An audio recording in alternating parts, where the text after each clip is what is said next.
Você sabia que na árvore genealógica de Jesus Cristo existe uma prostituta? Não apenas uma mulher com passado duvidoso, mas alguém que exercia literalmente a prostituição como profissão? Esta é uma das histórias mais chocantes e transformadoras da Bíblia, mas que raramente é contada nas igrejas porque desafia muitas de nossas ideias preconcebidas sobre santidade, redenção e o plano de Deus. O nome dela era Raabe, e ela vivia em Jericó, a cidade mais fortificada de Canaã. Era conhecida por todos como Raabe, a prostituta, um título que a marcava como uma das pessoas mais desprezadas e marginalizadas da sociedade. Mas Deus tinha outros planos para ela, planos que a levariam diretamente à linhagem do Messias. Esta não é apenas uma história sobre redenção pessoal, é uma demonstração radical de que Deus não apenas perdoa o passado, Ele o transforma em propósito.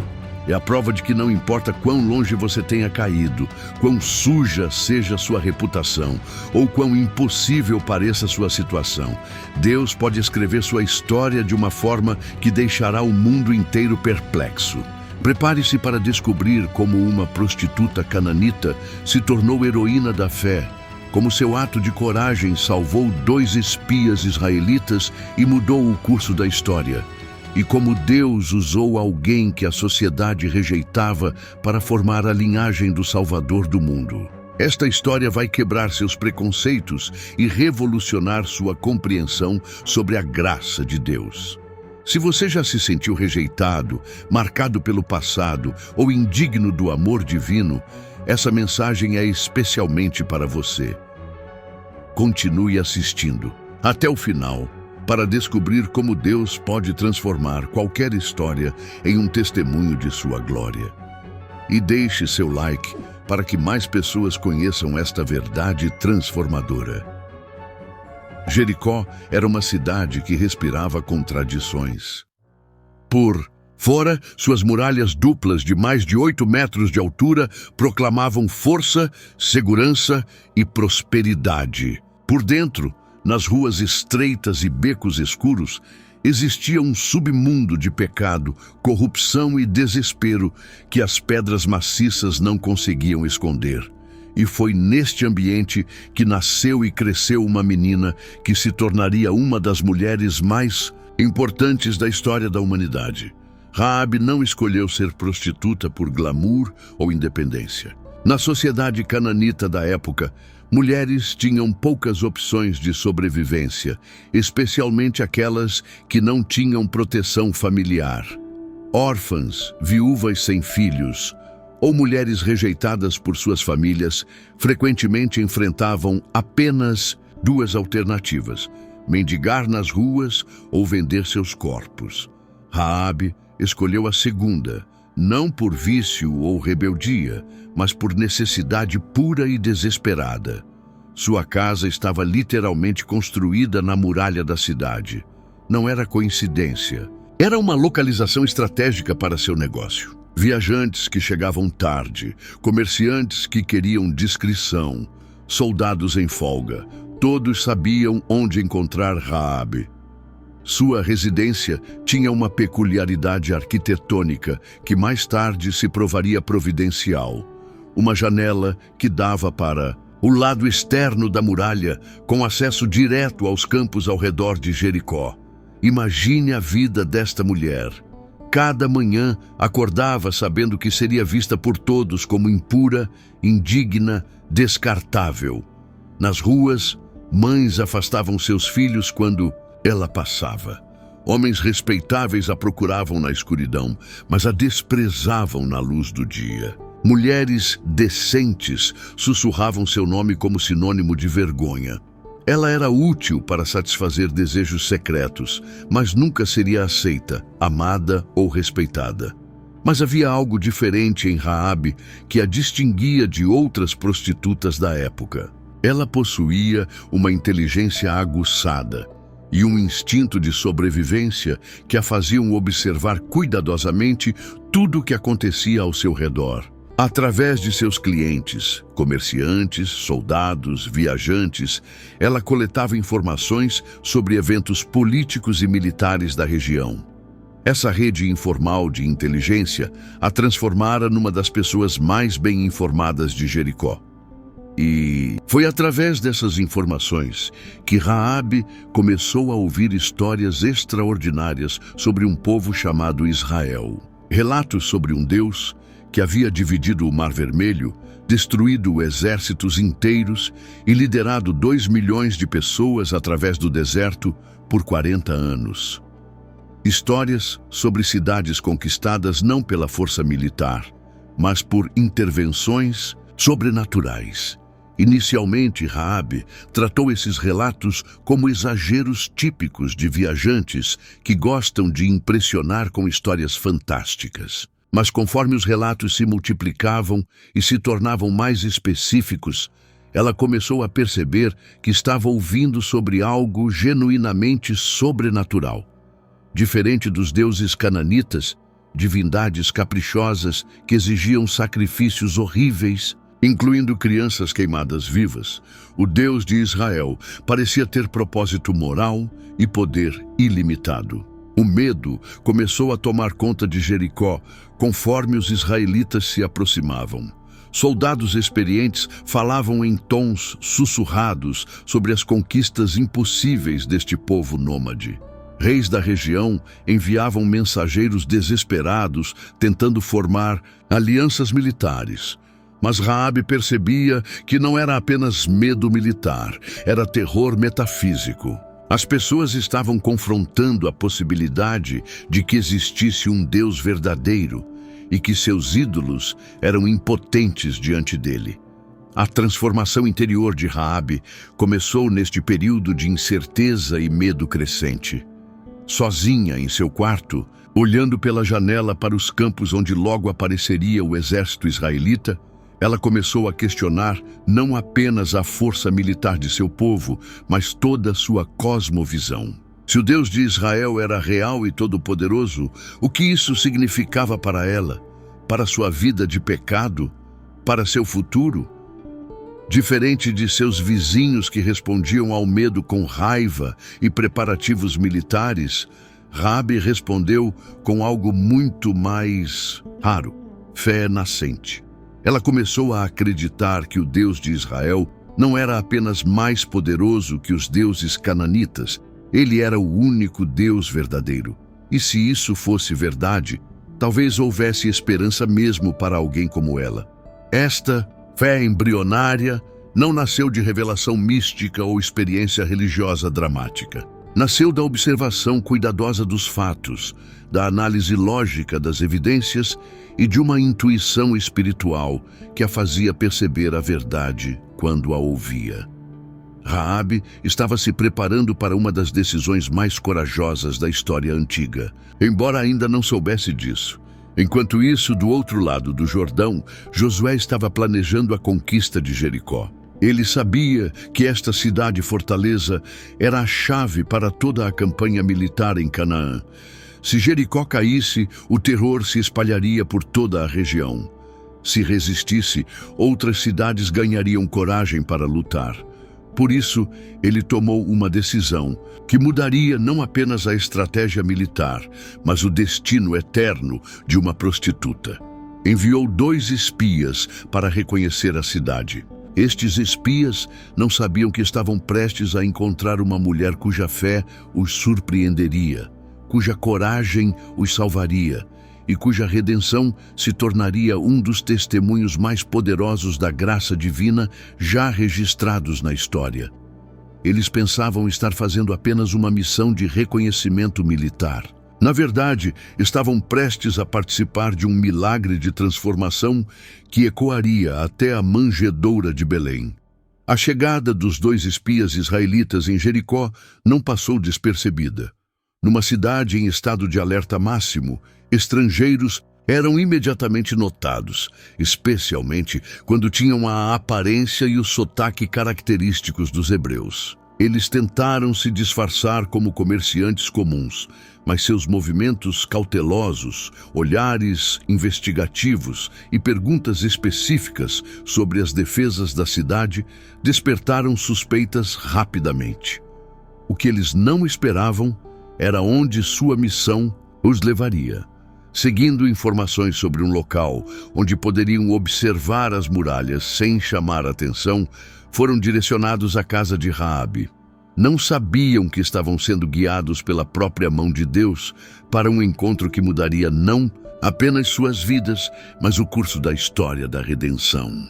Quando Raabe abriu a porta e viu os dois homens, sua inteligência aguçada imediatamente identificou quem eles eram. Não eram comerciantes, eram espias israelitas. Numa fração de segundo, ela teve que tomar uma decisão que determinaria o destino de muitas vidas, incluindo a sua própria. Ela poderia gritar, chamar os guardas, entregar os homens às autoridades e ser recompensada como heroína de Jericó. Ou poderia... "Entrem rapidamente", sussurrou ela, olhando nervosamente para os lados antes de fechar a porta. Os espias ficaram surpresos. Esperavam ter que convencer, subornar ou até mesmo ameaçar para conseguir informações. Em vez disso, encontraram uma mulher que os recebeu como se estivesse esperando por eles. Mas a maior surpresa ainda estava por vir. Raabe não apenas os escondeu, ela fez algo muito mais significativo. Olhando diretamente nos olhos daqueles homens, ela fez uma declaração que os deixou completamente perplexos. "Bem sei que o Senhor vos deu esta terra, e que o pavor de vós caiu sobre nós, e que todos os moradores da terra estão desmaiados diante de vós." Imagine o choque dos espias. Uma prostituta cananita não apenas reconhecia o poder de seu Deus, mas falava dele com mais fé que muitos israelitas que haviam presenciado milagres no deserto. Ela continuou: "Porque temos ouvido que o Senhor secou as águas do Mar Vermelho diante de vós, quando saístes do Egito, e o que fizestes aos dois reis dos amorreus, Sion e Og, que estavam além do Jordão, os quais destruístes." Ela sabia detalhes específicos sobre eventos que haviam acontecido décadas antes do outro lado do deserto. Sua rede de informações era impressionante, mas mais impressionante ainda era sua conclusão. "Ouvindo isto, desfaleceu o nosso coração, e em ninguém mais há ânimo algum por causa da vossa presença, porque o Senhor, vosso Deus, é Deus, em cima nos céus e embaixo na terra." Esta foi uma das mais poderosas declarações de fé registradas no Antigo Testamento. Uma mulher que nunca havia visto um milagre, nunca havia estado no tabernáculo, nunca havia ouvido Moisés pregar, estava confessando que Jeová era o único Deus verdadeiro do céu e da terra. Sua fé nasceu puramente do testemunho e da observação, e era mais forte que a de muitos que haviam experimentado a presença divina diretamente. Mas Raabe não parou na confissão de fé. Ela fez algo ainda mais arriscado. Pediu misericórdia. "Agora, pois, jurai-me pelo Senhor, pois que vos fiz beneficência, que também vós fareis beneficência à casa de meu pai, e dai-me um sinal seguro de que conservareis com vida a meu pai, e a minha mãe, e a meus irmãos, e a minhas irmãs, e a tudo quanto tem, e livrareis as nossas almas da morte." Ela estava pedindo para trocar de lado. Uma prostituta cananita estava solicitando asilo político e proteção divina para ela e sua família. Era uma petição audaciosa que demonstrava não apenas fé, mas compreensão profunda da natureza misericordiosa de Deus. Os espias ficaram impressionados. Aqui estava uma mulher que entendia melhor a natureza de Jeová que muitos em Israel. Eles responderam: A nossa vida responderá pela vossa até a morte, se não denunciardes este nosso negócio. E será, pois, que, dando-nos o Senhor esta terra, usaremos contigo de beneficência e de verdade. Mas ainda havia um problema prático. Como sair da cidade sem ser capturados? Jericó estava em alerta máximo e guardas patrulhavam constantemente. Foi então que a localização estratégica da casa de Raabe se mostrou providencial. Sua janela dava diretamente para fora da muralha, oferecendo uma rota de escape que burlava completamente o sistema de segurança da cidade. Ela disse aos espias: "Ide-vos ao monte, para que porventura não vos encontrem os perseguidores, e escondei-vos lá 3 dias, até que voltem os perseguidores. E depois ide pelo vosso caminho." Antes de ajudá-los a escapar, os espias estabeleceram o sinal da proteção. "Este cordão de escarlata atarás à janela por onde nos fizeste descer, e a teu pai, e a tua mãe, e a teus irmãos, e a toda a família de teu pai recolherás em casa contigo." O cordão vermelho se tornou o símbolo da salvação de Raabe. Assim como o sangue do cordeiro pascal havia protegido os israelitas no Egito, o cordão escarlata protegeria a família de Raabe em Jericó. Era um prenúncio profético do sangue de Cristo que salvaria toda a humanidade. Naquela noite, Raabe fez algo que confirmou completamente sua mudança de lealdade. Quando os soldados do rei bateram em sua porta procurando pelos espias, ela deliberadamente os enganou. "É verdade que uns homens vieram a mim, porém eu não sabia de onde eram.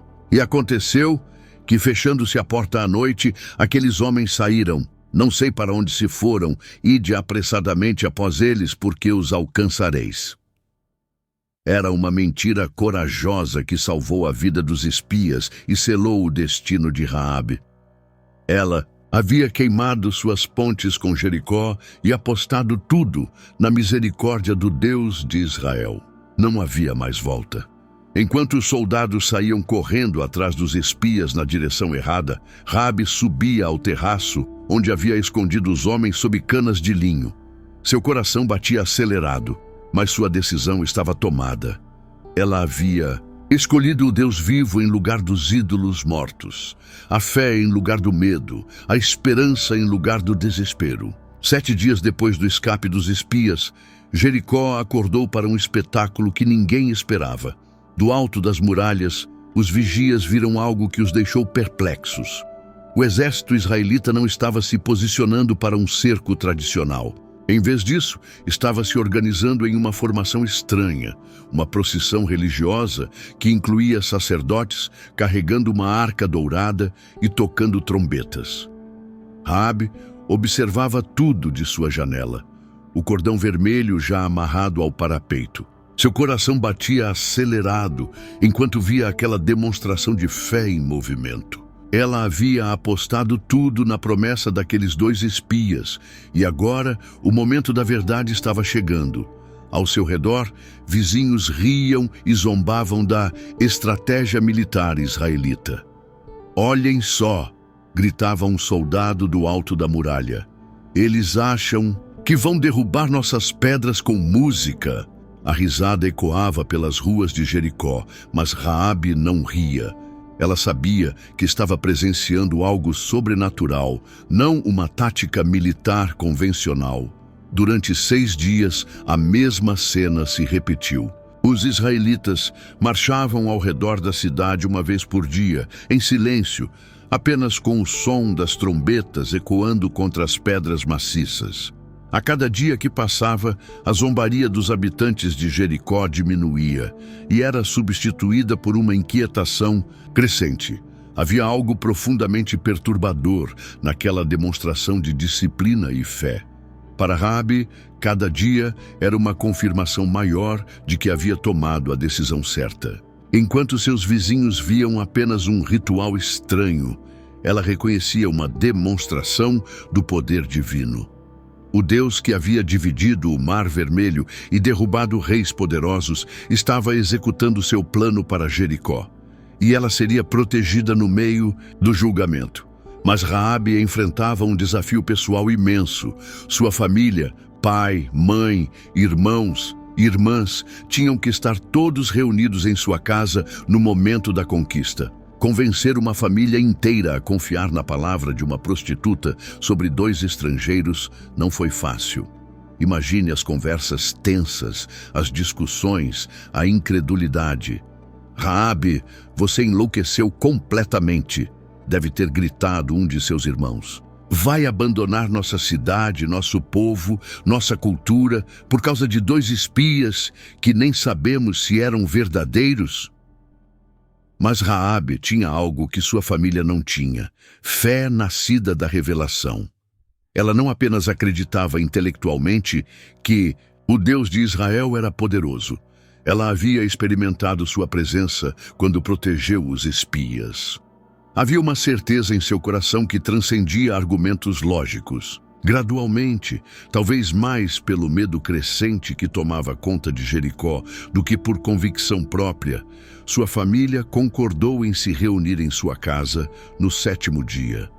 Era um grupo improvável, uma prostituta convertida, seus familiares relutantes, todos dependendo da promessa de 2 estrangeiros e da misericórdia de um Deus que nunca haviam adorado. O 7º dia amanheceu diferente. Desde cedo, os israelitas começaram sua marcha, mas desta vez não pararam depois de uma volta.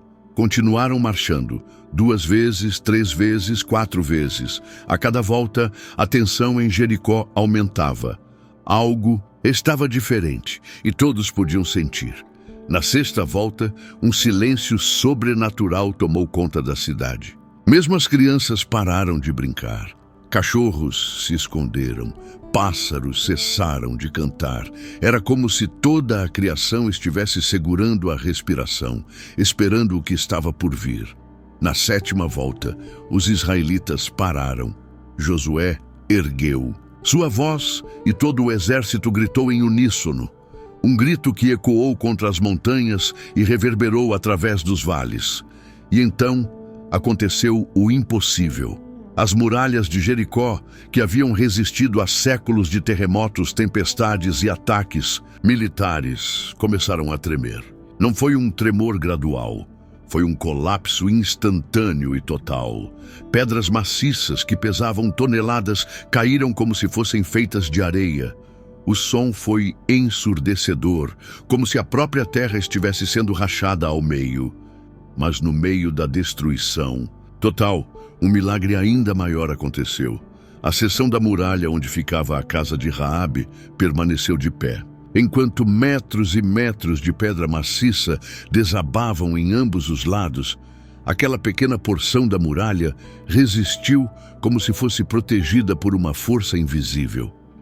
Imagine o terror e a admiração que deve ter tomado conta de Raabe e sua família. Eles estavam literalmente suspensos sobre um abismo de destruição, protegidos apenas pela palavra de Deus, dada através de 2 espias.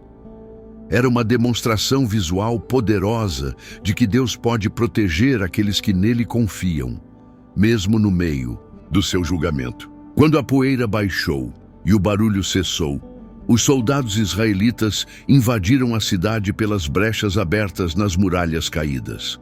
Mas eles não estavam em uma missão aleatória de conquista. Tinham ordens específicas. A cidade inteira deveria ser destruída como um ato de julgamento divino. Mas havia uma exceção: a família da mulher do cordão vermelho.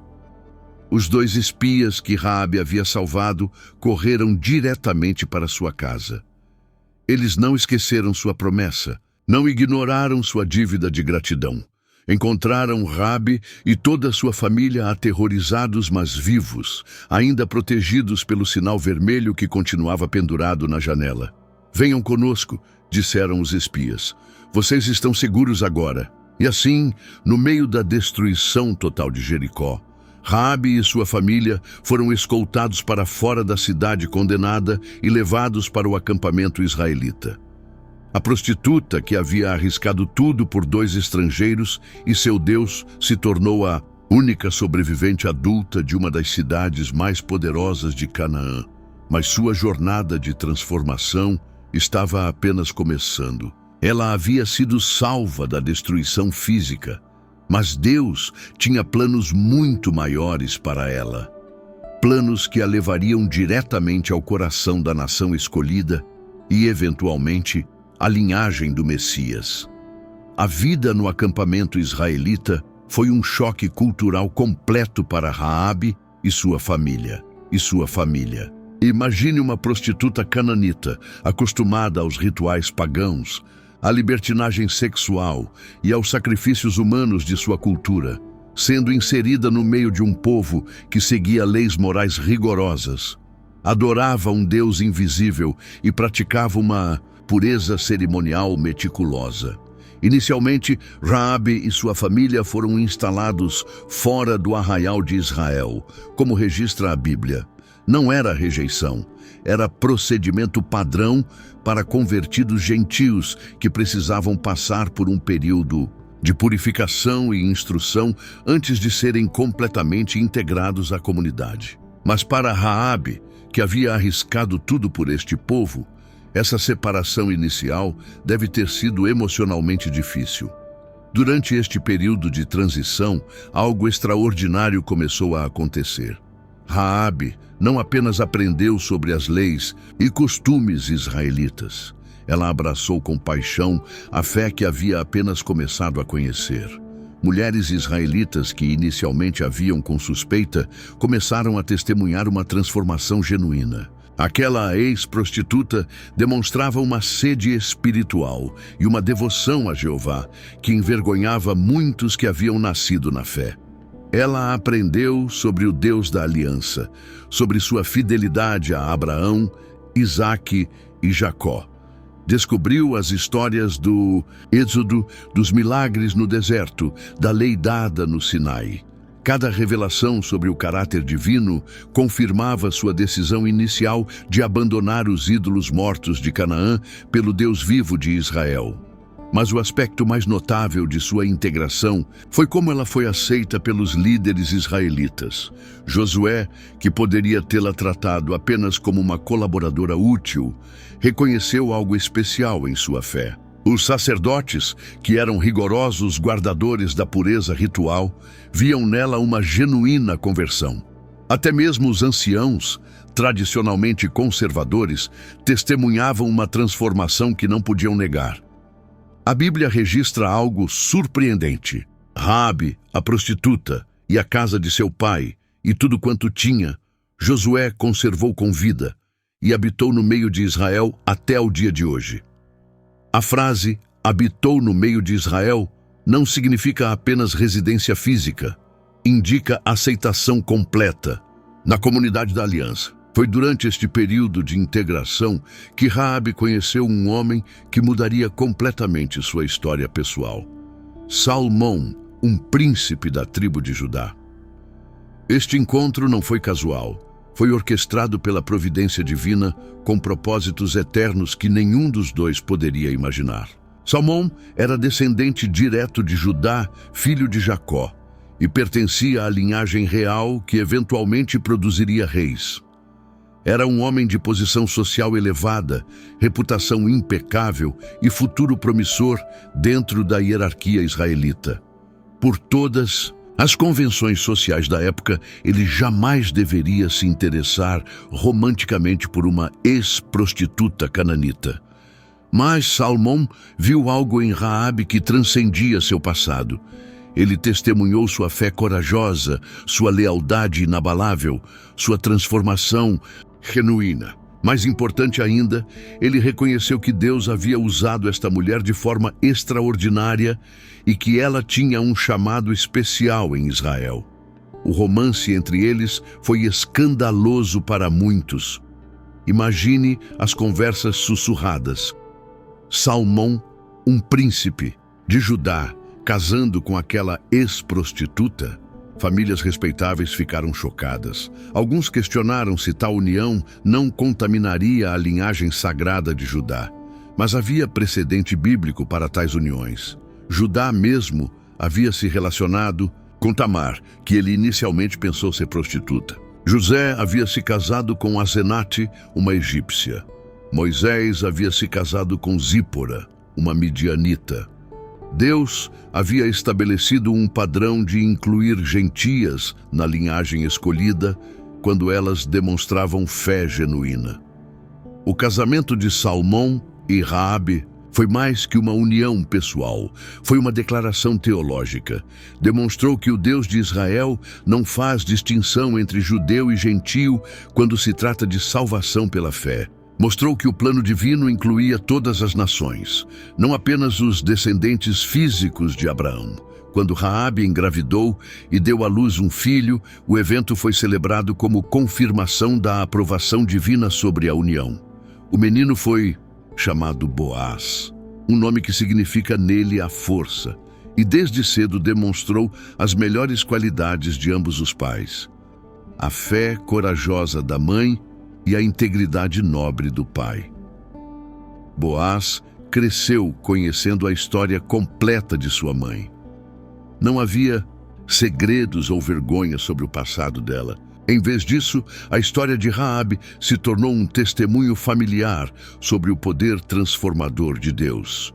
Boaz aprendeu que sua mãe havia sido escolhida e usada por Deus de forma especial, e isso moldou sua própria compreensão sobre graça, redenção e propósito divino.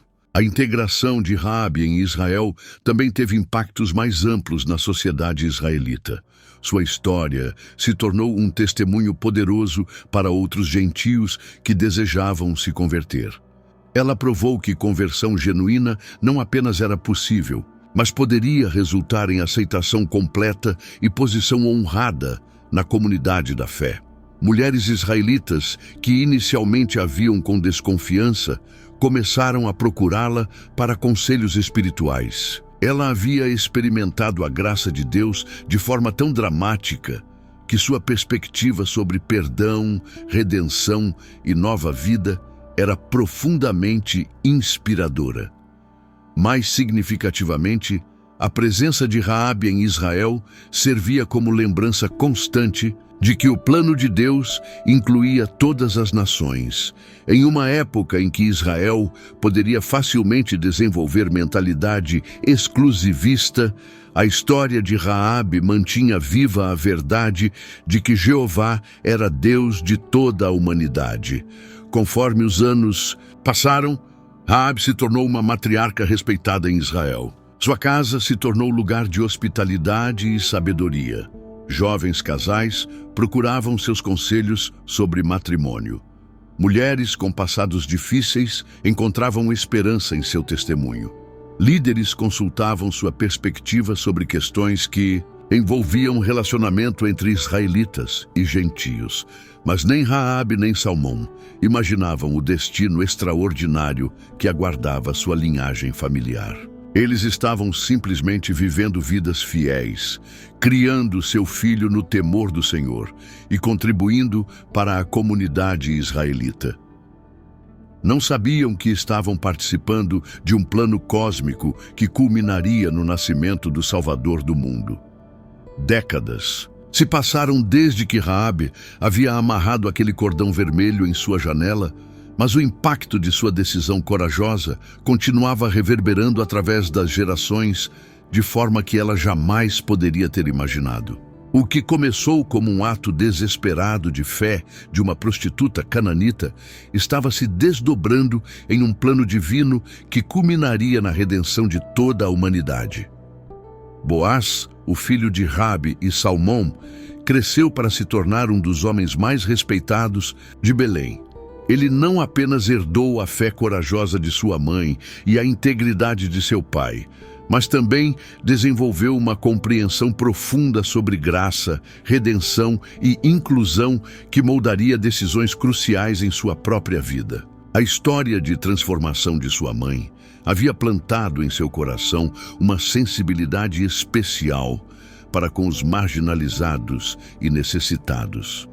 Foi essa sensibilidade que o levou a notar uma jovem viúva moabita chamada Ruth, que havia vindo para Belém com sua sogra israelita, Noemi. Assim como sua mãe havia sido uma estrangeira que abraçou o Deus de Israel, Boaz reconheceu em Ruth uma fé genuína e um coração transformado. Quando ela, humildemente, respigava em seus campos para sobreviver, ele viu não apenas uma viúva necessitada, mas uma mulher de caráter nobre. O romance entre Boaz e Ruth espelhou de muitas formas o de seus pais. Novamente, um israelita de posição social elevada se casava com uma convertida gentílica. Novamente, houve questionamentos sociais sobre a adequação de tal união. E novamente, Deus abençoou extraordinariamente o casamento, demonstrando sua aprovação sobre a inclusão de gentios na linhagem da promessa. Quando Ruth deu à luz um filho, as mulheres de Belém disseram a Noemi: "Bendito seja o Senhor, que não deixou hoje de te dar um remidor." O bebê foi chamado Obed, que significa servo ou adorador. Elas não sabiam que estavam profetizando. Este menino seria servo fiel de Deus e ancestral direto do maior servo que o mundo já conheceria. Obed cresceu ouvindo as histórias extraordinárias de suas avós. De um lado, a história de Ruth, a moabita que havia declarado: "Onde quer que fores, irei eu. Onde quer que pousares, pousarei eu. O teu povo é o meu povo, o teu Deus é o meu Deus." Do outro lado, a história ainda mais dramática de Raabe, a prostituta que havia arriscado tudo para proteger os espias israelitas e abraçar o Deus verdadeiro. Essas narrativas moldaram profundamente a compreensão de Obed sobre o caráter de Deus. Ele aprendeu que Jeová não era apenas o Deus de Israel, mas o Deus de todos que o buscam com fé sincera. Ele descobriu que o passado não determina o futuro quando há verdadeiro arrependimento e fé. Ele compreendeu que Deus tem prazer em usar pessoas improváveis para cumprir seus propósitos eternos. Obed se tornou pai de Jessé e Jessé se tornou pai de Davi, o rei que seria segundo o coração de Deus. Quando Samuel ungiu o jovem pastor Davi como futuro rei de Israel, ele estava ungindo um descendente direto de duas convertidas gentílicas: Raabe, a prostituta cananita, e Ruth, a viúva moabita. Isso não foi coincidência, foi design divino deliberado. Deus estava demonstrando desde o início que seu plano de salvação incluiria todas as nações, não apenas Israel. A linhagem real davídica, que eventualmente produziria o Messias, foi intencionalmente composta por uma mistura de israelitas e gentios convertidos pela fé. Quando Davi se tornou rei e estabeleceu Jerusalém como capital, ele carregava consigo o DNA espiritual de Raabe, a coragem de confiar em Deus contra todas as probabilidades, a disposição de arriscar tudo pela verdade e a fé que vê possibilidades divinas, onde outros veem apenas impossibilidades humanas. A linhagem continuou através de Salomão, Roboão, Abias e dezenas de outros reis e príncipes. Alguns foram fiéis, outros se desviaram, mas a promessa divina permaneceu inalterada. Deus havia prometido que da descendência de Davi viria um rei eterno, e ele manteria sua palavra independentemente das falhas humanas. Séculos se passaram. Israel foi dividido, conquistado, exilado e restaurado. Dinastias subiram e caíram, impérios se levantaram e desapareceram. Mas a linhagem davídica permaneceu, carregando consigo os genes espirituais de Raabe: fé corajosa, esperança inabalável e confiança no Deus que transforma impossíveis em milagres. Finalmente, quando chegou a plenitude dos tempos, uma jovem virgem chamada Maria recebeu uma visita angelical. O anjo lhe disse: Eis que em teu ventre conceberás e darás à luz um filho, e por-lhe-ás o nome de Jesus. Este será grande e será chamado Filho do Altíssimo, e o Senhor Deus lhe dará o trono de Davi, seu pai. Maria era descendente direta de Davi, o que significa que ela também era descendente de Raabe. O sangue da ex-prostituta cananita corria nas veias da mãe do Salvador. A mulher que havia sido desprezada por sua impureza se tornou ancestral daquele, e que é a própria pureza. Quando Jesus nasceu em Belém, a mesma cidade onde Boaz havia se casado com Rute, ele estava cumprindo promessas que haviam começado com a fé corajosa de uma prostituta em Jericó. O cordão vermelho que Raabe havia amarrado em sua janela prefigurava o sangue vermelho que seu descendente derramaria na cruz para a salvação do mundo. Mateus, ao escrever a genealogia de Jesus, fez questão de mencionar especificamente 4 mulheres: Tamar, Raabe, Rute e a que foi mulher de Urias, Batseba. Todas tinham passados complicados ou eram gentílicas. Não foi acidente, foi declaração teológica de que o Messias veio para todos, independentemente de origem étnica ou histórico-pessoal. A história de Raabe se tornou para sempre o paradigma da graça salvadora. Ela provou que não importa quão longe alguém tenha caído, quão suja seja sua reputação ou quão impossível pareça sua redenção, Deus pode não apenas perdoar o passado, mas transformá-lo em propósito eterno. Hoje, quando você se sente indigno, marcado pelo passado ou rejeitado pela sociedade, lembre-se de Raabe, a prostituta que se tornou heroína da fé, a cananita que se tornou matriarca de Israel, a pecadora que se tornou ancestral do Salvador. Seu Deus é o mesmo Deus de Raabe, o Deus que vê potencial onde outros veem problema, que escreve histórias de redenção com tinta de graça e que pode usar qualquer vida rendida a Ele para propósitos eternos. Se esta história tocou seu coração, compartilhe para que outros também descubram que nunca é tarde demais para começar de novo com Deus. Deixe seu like e se inscreva para mais histórias que provam que nosso Deus é especialista em transformar rejeitados em escolhidos.